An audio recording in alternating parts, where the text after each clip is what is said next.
All right. Have any of you guys ever heard of the Anabaptists? It's a sect, if you will, of Christianity. Heard of the Anabaptists?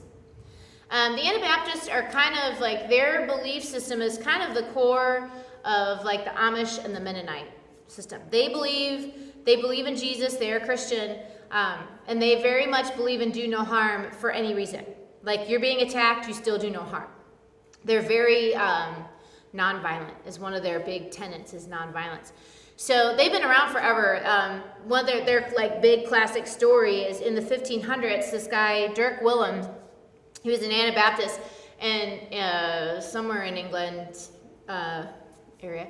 And the Catholic Church didn't like him because they said he had, oh, I don't have my glasses, persisting obstinately in his opinion of Christ and what it means to follow Christ. And the Catholic Church did not like that he had an opinion that was mildly different than the Catholic Church.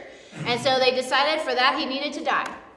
And so they captured him and they imprisoned him in a palace that they turned into a prison. And I love this part of the story. He escaped by tying rags together. I mean, we're talking like a movie. He like tied rags together and lowered himself out his window.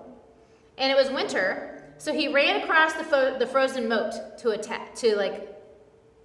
flee, which I just think is such a great story. That part of the story is great. Well, he was so light because they kept starving him while he was in prison that he had lost a lot of weight and he was pretty light and spry. So he was able to run across the ice without a problem. Well, the guard, the well-fed guard who was chasing him was not so light and he fell through the ice. And he's sitting there, I picture him bobbing up and down, help, help, he's crying for help. And so Dirk Willems and I'm sure he's like, crap. And so none of the other guards can come get to him. So Dirk goes back and he rescues this guy, pulls him out of the ice, and saves his life. Well, they say that the guard kind of wanted to go, but all of his contemporaries are like, get him, you gotta keep your oath. So he recaptures Dirk, who is tried and found to be guilty of having persistently obstinate opinions. And he is sentenced to die at the stake, so they burned him at the stake. And those who were witnesses said it was pretty terrible because the wind shifted in such a way that the fire burned slow.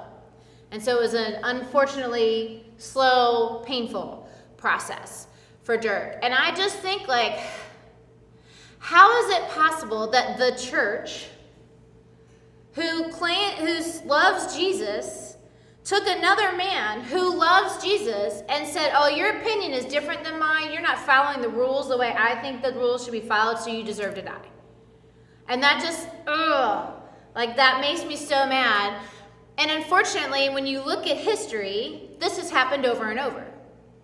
Unfortunately, over and over, the Christian church, different versions of the Christian church, have come into a place and said, you don't follow the rules the way that we think you should follow the rules, and therefore you should die, or you need to totally change, or we're going to imprison you, or whatever. That's happened in history over and over.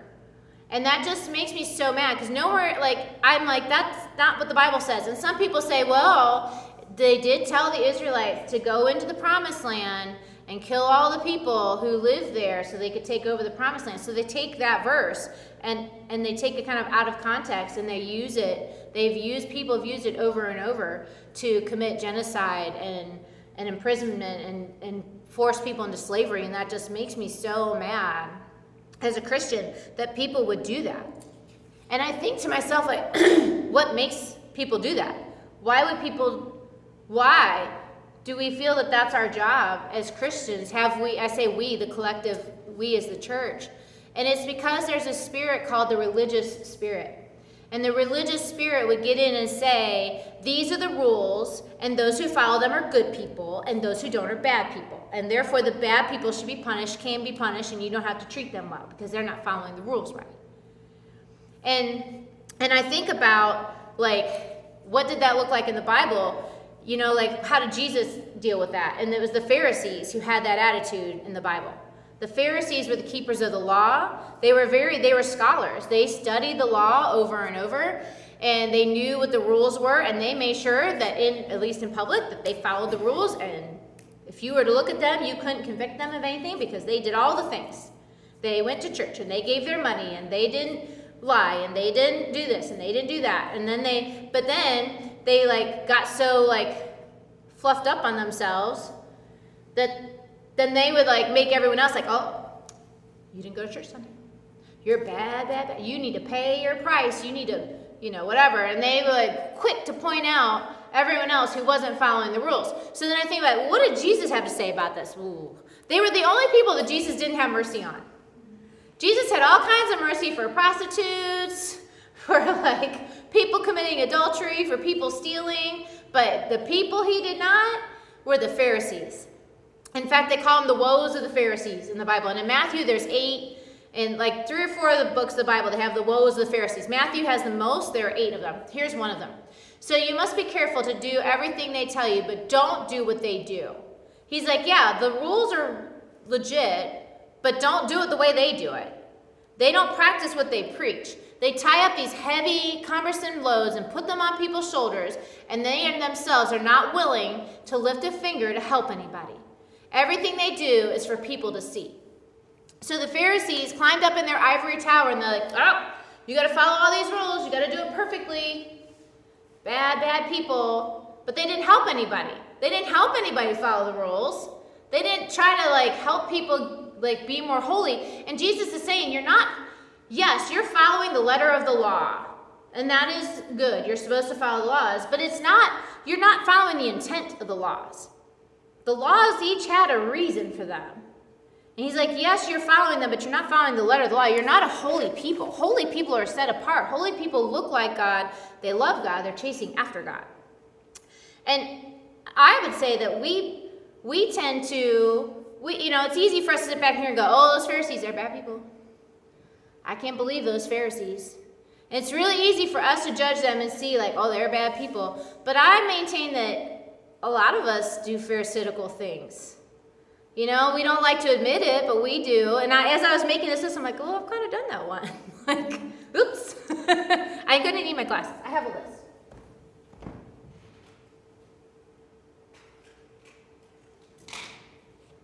All right. So you might be a Pharisee if you look at people and think, well, they just need Jesus. If they had more Jesus in their life wouldn't be such a mess. Or if when you give or donate, you're like, oh, here's this gift that I'm giving. I brought this gift for you. And you make a big show of like how much money you give or how much time you give. Or you love to tell everybody, oh yeah, I did some mission work this week. And you like make sure that everybody knows that you're this good, pious person who gives a lot. You might be a Pharisee if you tell people to go to church, but you don't actually talk to God. Oh, you should go to church, but you don't actually spend any time talking to God himself. You might be a Pharisee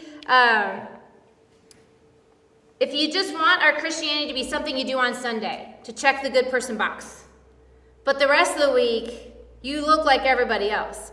If the rest of the week you look like the everyday average American, but on Sunday you're a good pious person, then you might be a Pharisee. You might be a Pharisee when we make sure that everybody knows that you go to church.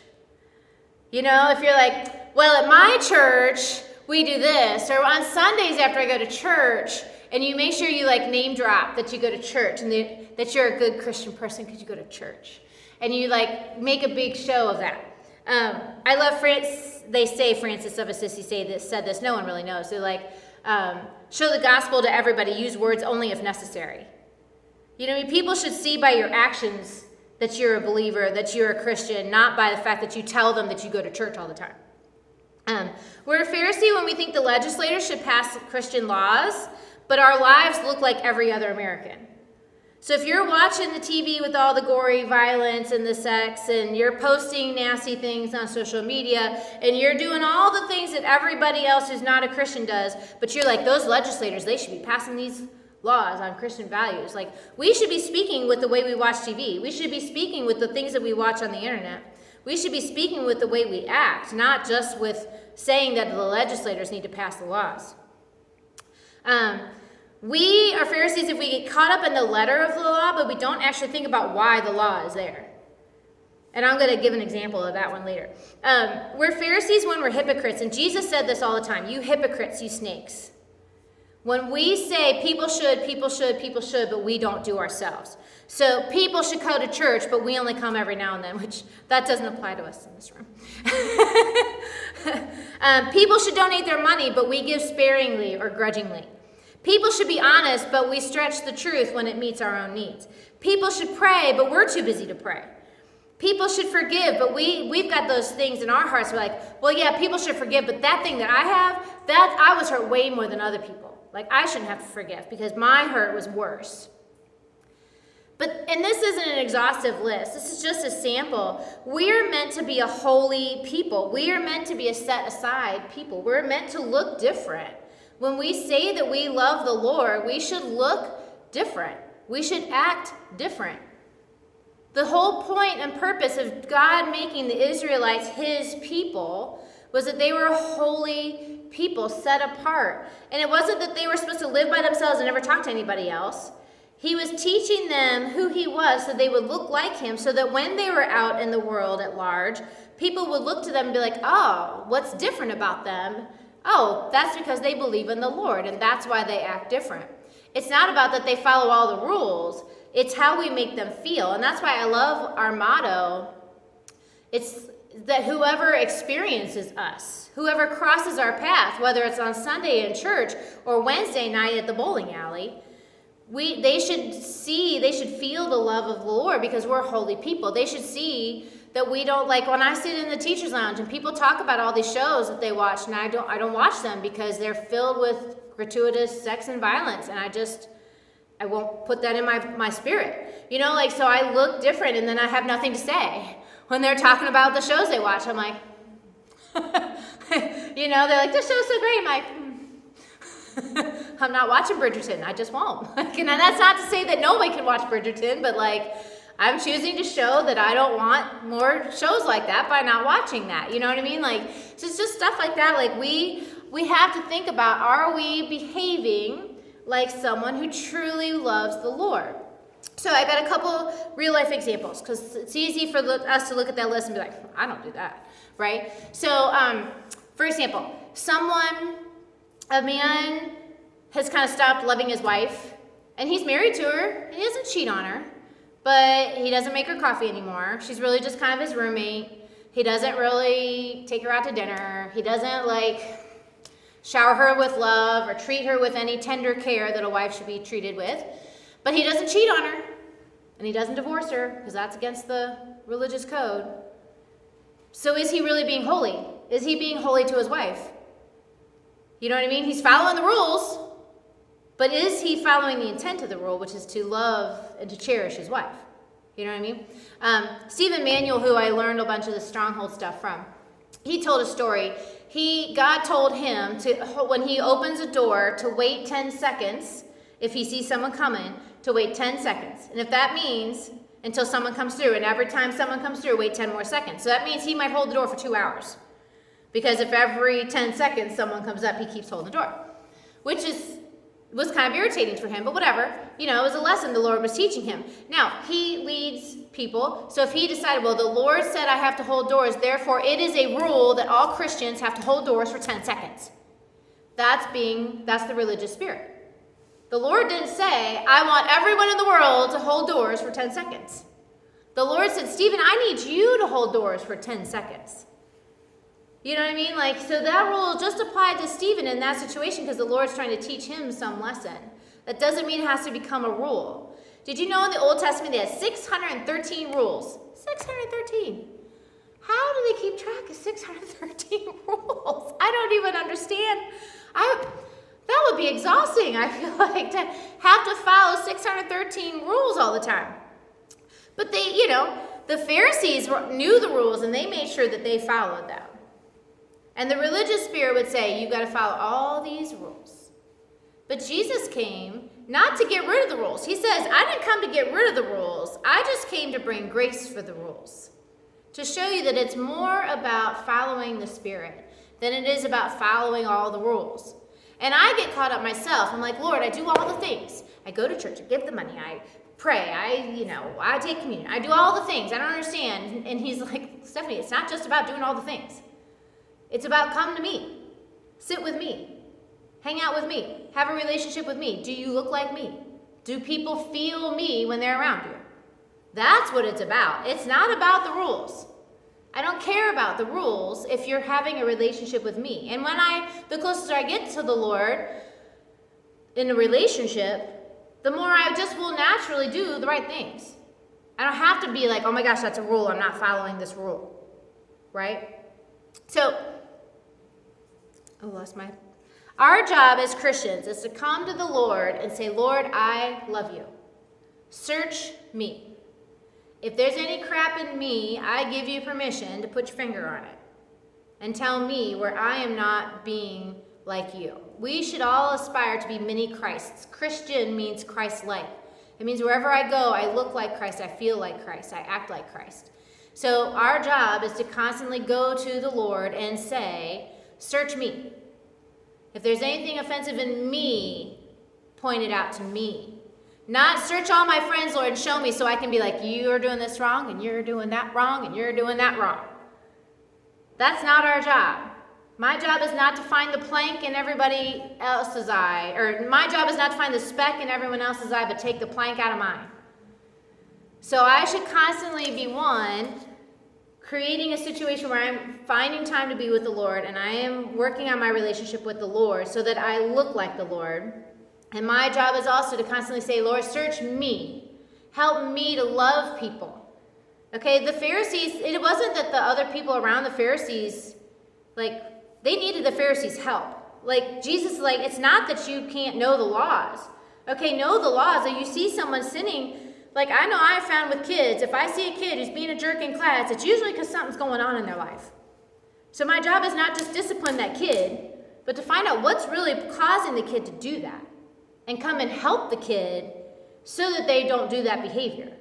It's not just to sometimes in the classroom, yeah, you got to discipline, but at some point, if a kid is constantly doing something wrong, there's something going on. That child needs help. And that happens to all of us. If something's going on in our lives, if we're misbehaving, there's an outage in our spirit that needs help. Our job is not to point out, here's your outage, here's the thing you're doing wrong. Our job is to come up and say, hey, I noticed you bit that person's head off today. Are you okay? What's going on? Do you need some help? You want to talk about it? Okay. So my homework for you this week is to ask the Lord if you have any pharisaical tendencies. Do you have any places in your heart? Your job is to ask the Lord, do I have places in my heart where I am being judgmental, where I'm making a show of how good I am? Because I confess, I want to look good. I think we all do. We want to look good. You know what I mean? Especially as a pastor. Now I'm really I got to look holy wherever I go because people know I'm a pastor. I got to up my game. And it's really easy to fall into the trap of acting that way in public, but actually that's not how I feel. So ask the Lord this week, Lord, am I close to you? Am I in love with you? Is our relationship good? And are there places, Lord, where I am misbehaving, where I am acting like a Pharisee, where I'm pointing out other people's flaws and ignoring my own? And all of God's people said, amen. All right. Paula, did you get a song?